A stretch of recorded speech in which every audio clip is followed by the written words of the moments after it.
the file that I requested ready for review? Volume number 6.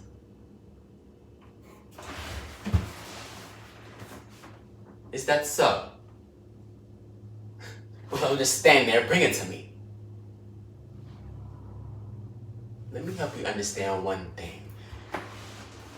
And listen out, because I'm only going to say it once. I am not a businessman. I am a businessman. And I am known for giving y'all the business, man. So you will hand me that file expeditiously, or you and all of your buddies will be out of business, man. Oh, it'll be arriving shortly? Wonderful.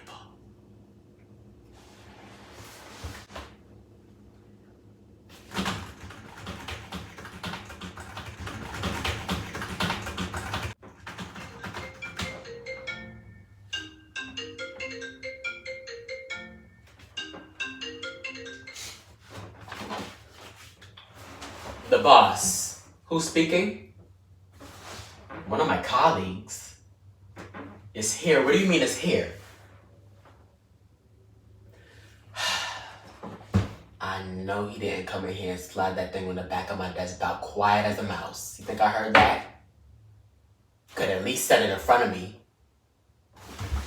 But when I send y'all paychecks, do I send the funds directly to your bank? Or do I slide a check under the desk in the break room? Scared of me? What reason y'all got to be scared of me? You want me to wrap this up? You have to go home? Oh, well, I was just talking about throwing food, but I'm about to throw something else in a second. They don't need the nest, but you about to not need your neck. Oh, you do need it? Well, let's make sure you shush before I get cut out. Enough. I want to start my show. Meet me in the filming location.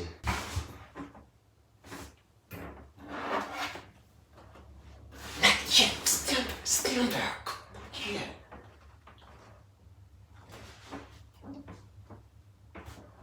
What? Why I didn't wipe off my birthday? Because every day is my birthday. Because y'all didn't do y'all job and wipe it down like y'all supposed to after each video. If you must know.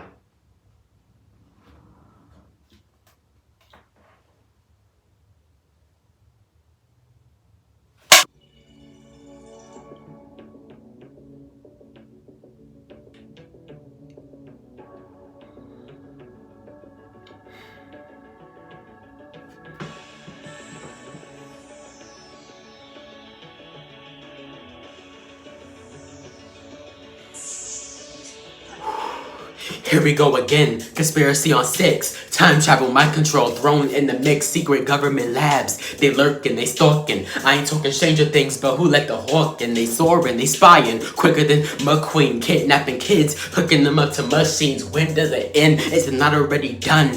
All of these creatures roaming under our sun. This is not the end, it really had just begun. Bending time itself, get beat up just like a drum. Thought they was finished, but really they thought they won. But they took a L, ain't talking about 10+1. Ain't talking about 10+1. Really thought they finished, thought they really won. But they took an L, ain't talking about 10+1.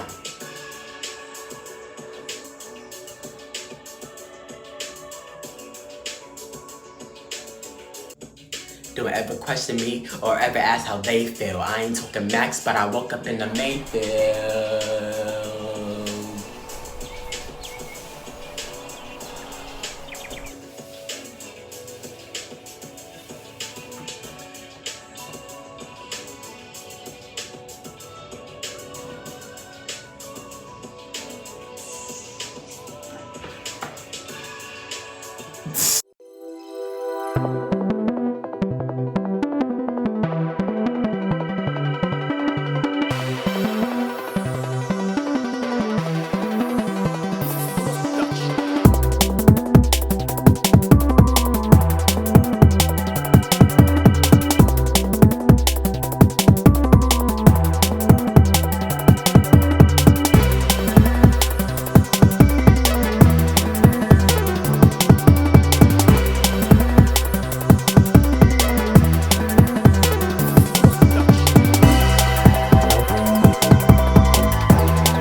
I am pretty sure you're at least aware of the hit TV show Stranger Things, and if you're not, where have you been? But what if I told you that the government testing in the show was based on true events? Which is why I welcome you today to Conspiracy Theories, the Montauk Project. It was such a heavy inspiration that Stranger Things was originally going to be called Montauk. And thanks to the work of my esteemed colleagues here today, I will let you in on why and the history behind the secret government base that nobody wants you to know what actually went on inside. You know, I usually have folders for my videos, but you know, Stranger Things spirit, I had my colleagues procure a very special book for me that has all of the info inside we need about the Montauk Project. I had them reconfigure the whole thing so that every single page will allow me to clue you in to every detail you need to know. Before we officially start the video, my colleagues thought it was important to make a last-minute effort to stand up for themselves. How I mentioned last video, birds aren't real, that I was like, this is the 5th video in, like y'all should know what to do by now. They wanted to make it apparent to me that that was technically only their 3rd video with me. You know, first, the Mandela Effect, I didn't have them yet. Their first job with me was Aliens, and then Witchcraft, and then the 4th video, which I will not name by name. I didn't use them because, go watch the video. Their main point, the bird video was technically only their 3rd video with me, but still, 3 videos in, y'all don't get slack to cut. I'm not cutting y'all none. And now this is the 4th, so I bet not. We better have smooth sailing today, but regardless, let's get into the 6th video overall in this series. Came at a perfect time, didn't it? There is a decommissioned military base in Montauk, New York, in Long Island, that dates all the way back to the Revolutionary War. Now, it began as a coastal defense installation disguised as a small fishing village to hide their artillery. In the 1950s, control transferred to the Air Force, and in the 1960s, a radar system was installed, and at the time, it was the most advanced surveillance radar. Fast forward to 1982, the base closed, but by 1984, all 468 acres were transferred to government agencies, and now it's mostly managed by the offices of Parks, Recreation, and Historical Preservation. Now that sounds like a normal tale, doesn't it? Well, they wanted to make sure it stayed that way as far as the rest of the world was concerned.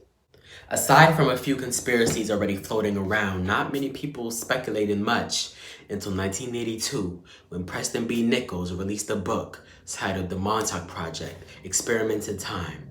Just 3 hours from Manhattan, on the eastern tip of Long Island, is Montauk, New York. There you'll find a mysterious abandoned military base called Camp Hero that spawned dozens of urban legends, from widespread child abductions to time travel to covert mind control experiments. These bizarre purported occurrences are collectively known as the Montauk Project. Nichols researched mental telepathy in the 1970s to prove that it was merely fiction, but would find out that after working with psychics, that they became all jammed every day at the same time for 20 minutes. He figured that the problem was an electronic signal and traced it back to the Air Force Base. He visited the base and found it suspiciously deserted, with large amounts of machinery just left behind, and he claims to have met a man who appeared to be homeless. But the stranger thing is, Nichols says the man recognized him and said that Nichols had been the boss of the project at the base. It was November of 1984 when a man named Duncan Cameron arrived at Nichols' lab to ask about a piece of equipment, but Nichols took Duncan to the Montauk base, and he not only recognizes the two, but knew the purpose of each building there. Now they start jogging each other's memories, repressed memories, of working at the base to the point where Nichols becomes certain that he was involved. And according to him, early 1970s, the base was reestablished and many strange experiments began taking place. This includes experiments on weather control, mood control, psychic powers, mind control, and time travel. And now Duncan was the subject of many of these experiments as a psychic, and he was hooked up to these machines. They said they could see his thoughts on the screen and then have his thoughts actually materialize.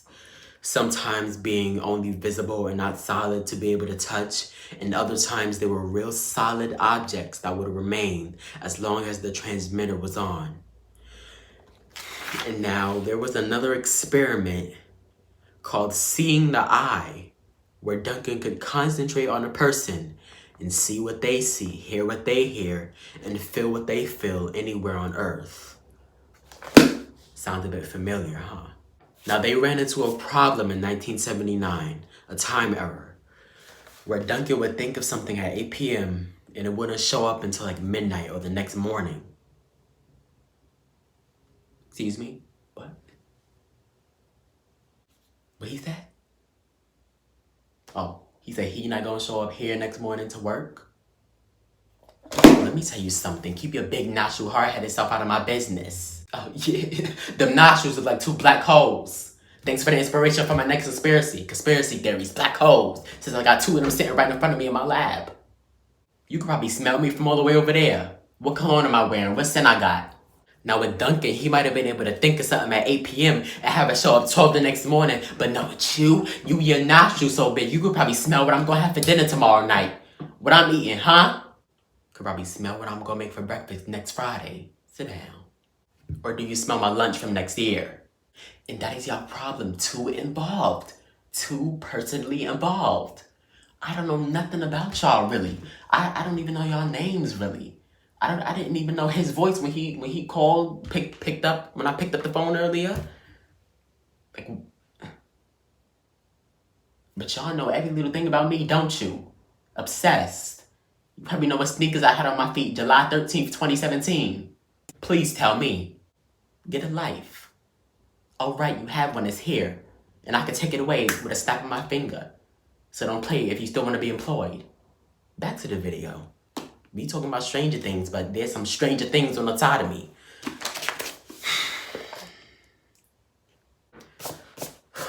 Anyway, they thought these experiments were bending time. So naturally, they focused more on bending time, hence the time travel. And in 1983, they opened the portal to 1943.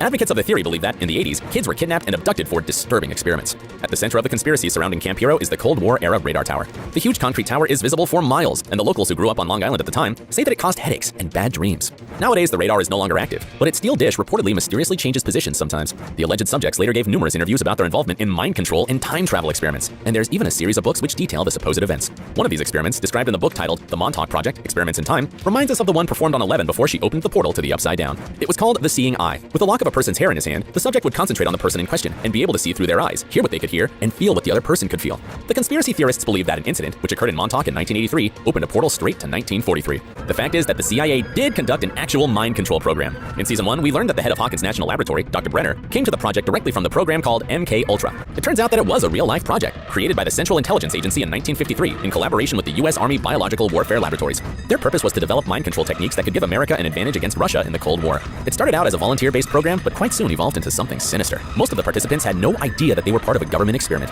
These unwitting victims were subjected to physical and mental abuse through various psychotropic drugs, most notably LSD, electroshock therapy, sleep deprivation, and other ethically and morally dubious experimental means. The research themes ranged from developing drugs and techniques to controlling people's minds to remote viewing. It was believed that it's possible to use the power of the mind to see events happening thousands of miles away, in the Soviet Union, for example, just like we saw in the Stranger Things flashback scenes when Eleven was submerged in a sensory deprivation tank. Other test subjects, including terminally ill patients, were drugged with LSD for weeks at a time with the intent of erasing their memories. During the Watergate scandal, this secret program was shut down, and nearly all evidence of its existence was destroyed. However, some documents survived, as they were misfiled in the records building and eventually leaked. Thanks to them, we know that MK Ultra had over 150 active sub-projects spread amongst at least 80 locations like schools, universities, jails, and even hospitals that were privately funded. And Nichols stated there was something called the Montauk chair, which was used to strengthen the psychic's abilities to materialize objects. But then turned out wrong when Duncan thought up a monster. Wouldn't want that materializing, would we? And then these claims of these monsters being formed only became more highly speculated by the public when these strange creatures started turning up on shore near the base. It was about the size of a small dog.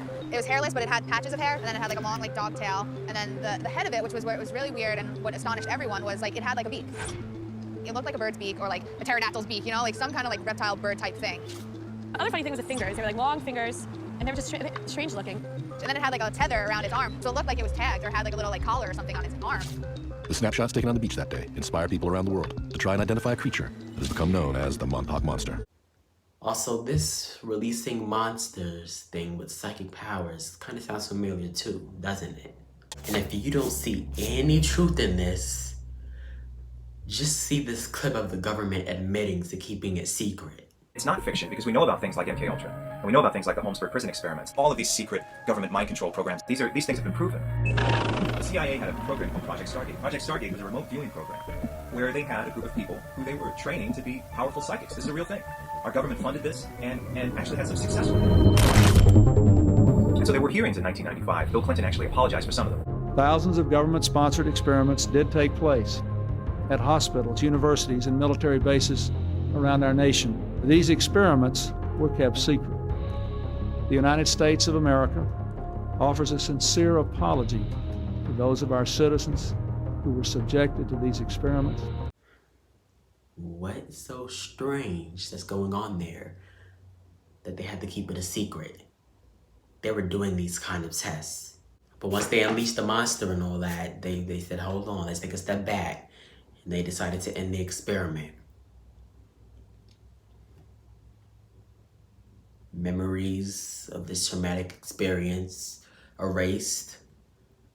Makes sense why Nichols and Duncan didn't recognize the place or remember their involvement until they were put back in that location of their trauma. The more you know. Watching this show, a lot of you probably had no idea that the government was actually doing a lot of these mind control, psychic powers, time travel, alternate dimension type tests on people, kidnapping kids, hooking them up to these machines, trying to unleash the psychic powers. There's accounts of kids recalling that they were kidnapped and being brought to the base for testing. You know, just like Nichols and Duncan, mind erased of that whole traumatic situation that it ended up turning into, until all of these conspiracies rose and word about what they were really doing came back up and people started to remember that they were involved and that they were the subject of many of these testings.